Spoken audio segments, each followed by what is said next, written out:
O momento da temporada segue complicado para Federer, Djokovic e Nadal, o chamado Big Three. Depois de ausências em Wimbledon nos Jogos Olímpicos de Tóquio, os três também estão com dificuldades para fazer a fase preparatória para o US Open, abrindo mão do Master 1000 de Toronto e de Cincinnati. Uma das consequências disso é que o ranking, pela primeira vez desde 2005, só traz um deles no top 3. E uma curiosidade também, afinal de contas, por que Rafael Nadal nunca quebra raquetes? Vamos falar sobre isso? Então puxa uma cadeira, fica confortável, porque você sabe, aqui o papo é reto.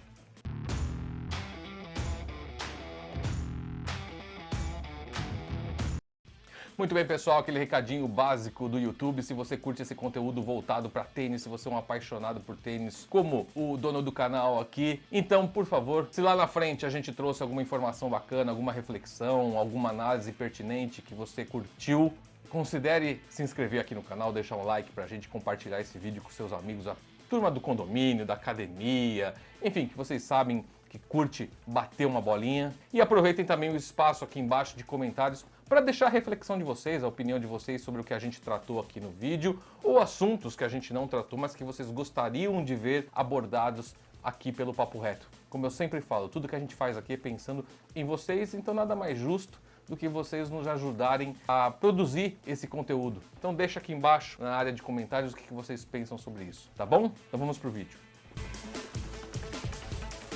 Então, turma, vocês estão preocupados assim como eu? Começou ali em Wimbledon, quando o Nadal não disputou o torneio inglês, prosseguiu nos Jogos Olímpicos de Tóquio, quando apenas o Djokovic, entre os três, decidiu participar. O Djokovic, só lembrando, já venceu o Australian Open, Roland Garros, venceu o Wimbledon, estava atrás da medalha de ouro dos Jogos Olímpicos, inédita medalha de ouro para ele, para tentar fechar o que a gente chama de Golden Slam, né? Que é você ganhar todos os Grand Slams mais a medalha olímpica. E aí faltaria o US Open. Só que o Djokovic teve um início de Olimpíada muito bacana, mas chegou ali na semifinal com o Zverev e se perdeu completamente. Conclusão, ele não só não ganhou o ouro, como voltou de Tóquio sem medalhas. E o que a gente tem percebido, que a gente tem constatado nessa fase de preparação para o US Open, ou seja, quando você tem aqueles torneios que são muito bacanas e que servem como ali um aquecimento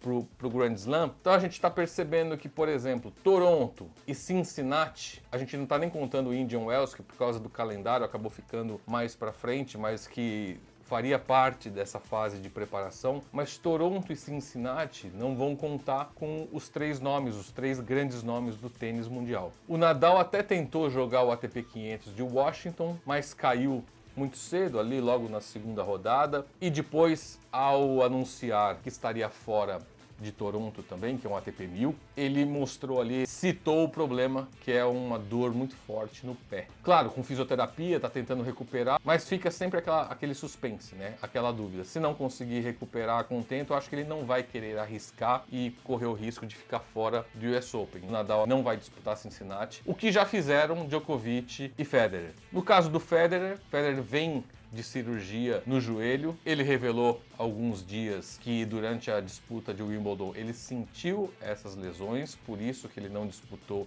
os Jogos Olímpicos, e essa lesão o tira de Toronto e o tira de Cincinnati. E olha só, o Federer não confirma ainda que vai disputar o US Open, ele está em processo de recuperação. Então entendo que na véspera do início da competição em Nova York, o suíço vai dar ali o seu veredito. Ele vai tentar se recuperar até o último momento, mas ainda temos o risco de não ver Federer em Flushing Meadows. E algo parecido aconteceu com Djokovic também. Djokovic, como a gente citou, teve uma passagem extremamente frustrante, decepcionante por Tóquio. Acabou saindo com a imagem muito arranhada, não só por não ter conquistado a medalha de ouro, que era franco favorito, mas também por não ter conquistado medalha alguma e por ter saído com aquela péssima impressão, aquela péssima imagem de estourar a raquete no poste da rede, de jogar a raquete na arquibancada, enfim, o final de passagem do Djokovic por Tóquio foi catastrófico. Sem contar que pegou muito mal também ele ter aberto mão de jogar a disputa do bronze em duplas mistas. Muita gente ficou com pena da companheira do Djokovic, da parceira do Djokovic, né? Se pra ele aquela disputa não valia muita coisa, pra parceira dele provavelmente seria o grande momento da carreira, uma eventual medalha de bronze. Mas enfim, foi um momento muito ruim da carreira do sérvio, e em nota ele alega que o momento foi de muito desgaste. E ele não fala só de Tóquio, ele fala de toda a temporada. Se a gente focar em Tóquio foi muito ruim, mas se a gente analisar a temporada do Djokovic, ela ainda é espetacular. O Djokovic venceu os 3 Grand Slams disputados até aqui. Austrália, Roland Garros e Wimbledon. Ele ainda tem condições de fechar o calendário com o US Open. Então, alegando todo esse desgaste que culminou no Japão, Djokovic também anunciou que estaria fora de Toronto e de Cincinnati, vai direto para Nova York. Enfim, turma, e é aquilo que a gente já vem debatendo aqui, a gente já vem falando, conversando sobre isso há muito tempo, né? Que é a transição de geração. Que nesse caso não aconteceu pela técnica, a superioridade desses 3 caras diante dos outros que chegaram, ela é tão grande que a tal nova geração, como eu digo para vocês, que eu não chamo mais de nova geração, eu chamo de geração intermediária, porque são caras que já estão ali nos seus 23, 24, 25 anos. Estamos falando ali de Medvedev, de Berrettini, do Zverev, do Tsitsipas. Essa geração não conseguiu se impor tecnicamente. Então, como eu brinco com vocês, ela dependia da natureza, dos problemas físicos começarem a afastar Djokovic, Nadal e Federer das competições. E é isso que a gente tem visto. O Djokovic ainda entendo que vai se recuperar de uma forma mais rápida e mais forte. Mas, por exemplo, o caso do Federer, que recentemente, no último dia 8 de agosto, completou 40 anos, a gente sabe que não vai ter volta. É curtir o máximo que puder da presença do suíço. E o Nadal ainda vejo como uma incógnita. Eu acho que o Nadal, se conseguir uma recuperação física, ele ainda tem ali energia para beliscar mais alguns Grand Slams, mas se esse tipo de lesão de pé, de dor em punho, de tornozelo, joelho começarem a ser recorrentes, a vida do espanhol vai ficar muito complicada. E aí o que a gente vê é essa imposição, é essa passada de bastão motivada mais pelos limites impostos pela natureza. E no ranking a gente já começa a perceber isso. Por exemplo, o último ranking divulgado traz Djokovic como primeiro, Medvedev em segundo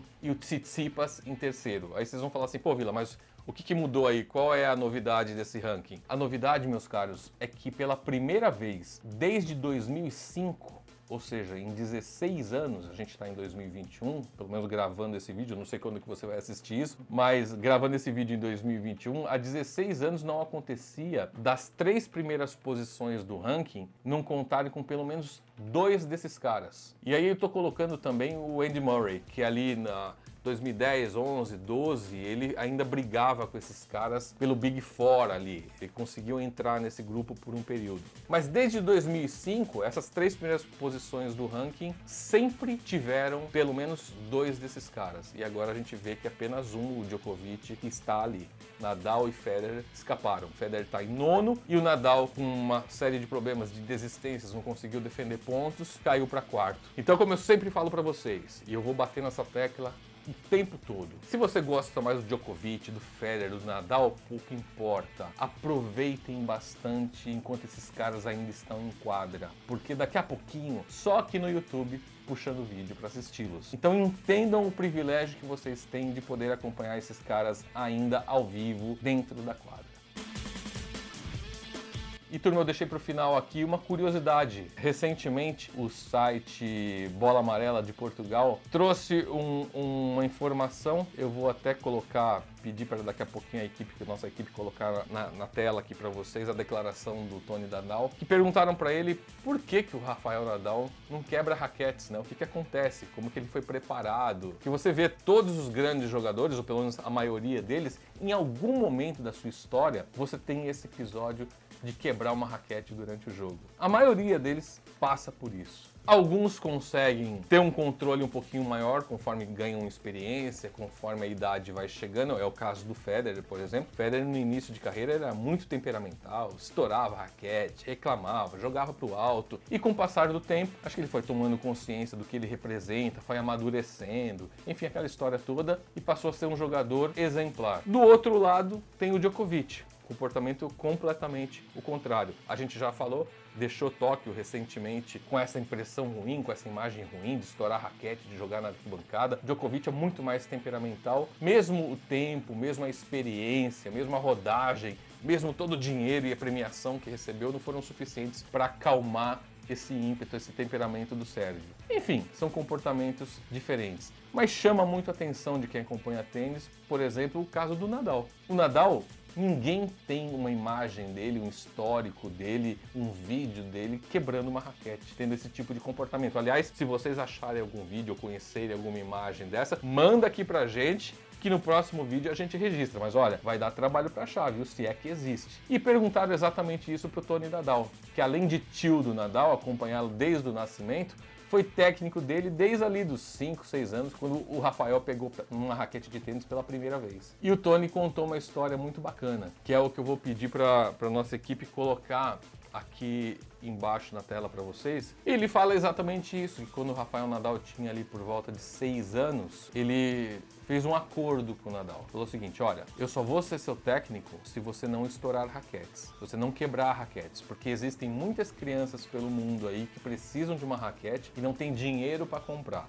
E você tem o privilégio de ter essa raquete aqui. Se um dia você quebrar a raquete, eu não vou ser mais seu treinador. E isso o Rafael Nadal tinha o quê? 6 anos. Isso entrou na cabeça do garoto e o Rafael conseguiu desenvolver esse comportamento de não descontar na raquete as suas frustrações em quadra. Muita gente achou mimimi, que é exagero, politicamente correto, mas turma, vamos pensar o seguinte: foi a argumentação que um tio, que um técnico utilizou para uma criança de 6 anos. Então, para sensibilizar essa criança, ele usou esse exemplo de outras crianças que não têm condições financeiras de ter o equipamento. Então, que não faria sentido, ficaria muito chato se o Rafael quebrasse o equipamento que ele tem o privilégio de ter. Você vai falar assim: pô, Vila, mas você acha que é um absurdo o cara quebrar a raquete durante um jogo? Eu falo assim: cara, eu acho desnecessário. Acho que eu não vou julgar você, não vou achar que você é um mau caráter porque alguém por aí no mundo não tem uma raquete e você quebrou a raquete no seu jogo, sabe? Não acho legal, não acho certo, mas também acho que isso não define o caráter de ninguém. Só peço para entender que o argumento que o Tony usou foi para uma criança.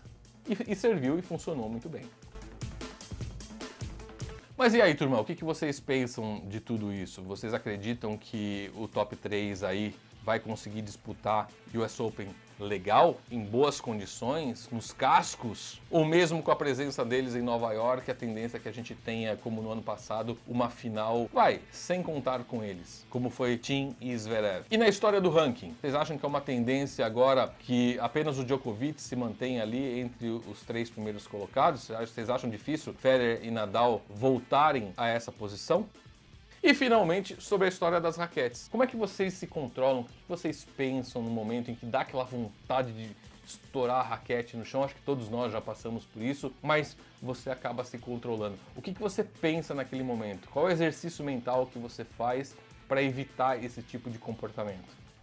Enfim, como eu disse, deixa a sua opinião aqui embaixo pra gente, as suas reflexões aqui no espaço de comentários. E agora sim, se você curtiu alguma informação, alguma reflexão que a gente fez aqui no vídeo, por favor, considere se inscrever aqui no Papo Reto, compartilhar esse vídeo com seus amigos, pessoal que bate uma bolinha, e deixa um like pra gente, que fortalece bastante o nosso trabalho. A gente sabe que trazer conteúdo de tênis no YouTube não é uma coisa muito simples, muito fácil, então sempre quando a gente faz isso, só um likezinho ali não custa nada, ajuda bastante.